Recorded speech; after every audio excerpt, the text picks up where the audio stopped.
Well, for the third time, residents woke up to that plume of smoke in the air, and now we spoke exclusively to a resident who tells us that he thinks that the impacts of this is going to be lasting.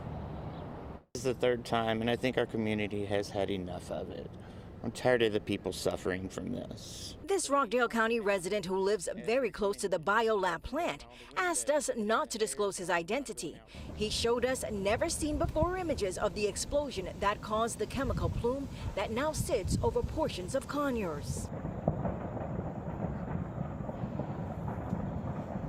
In the video, you can hear the rumble of what the homeowner believes was the chemicals igniting. The second explosion was definitely heard and felt when it caught back fire. All you could see was plumes and plumes of orange, yellow, and green gases in the air. You could hear it. I mean, it was loud. People noticed it. The homeowner says he was among those ordered to evacuate, but as the caregiver to his elderly mom, was unable to leave.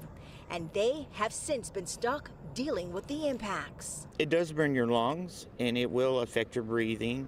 For example, my mother has CPD and heart issues and everything, and for the last 2 days, she's been coughing and coughing and coughing. She's taking breathing treatments left and right, and last night, it made her vomit everywhere because she was choking so much. It does burn the skin. It kind of feels like sunburn.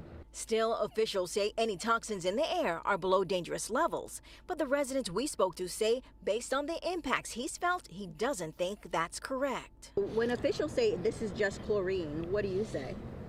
I say it's deadly gas because it's very toxic, very, very toxic fumes.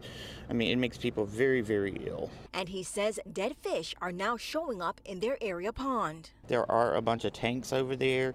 They have aerators in the pond, and there are dead fish starting to show up in the pond. Now, that homeowner also tells me that he used to work at BioLab as a security. He says during his time there, they would check all the chemical pallets every 15 minutes to make sure all the products were okay. He said prior to him leaving, though, that practice stopped and they were no longer checking on the pallets. Now, we also reached out to BioLab to get comment, but they have not responded as of yet. Live in Conyers, Bobeth Yates, 11 Alive News.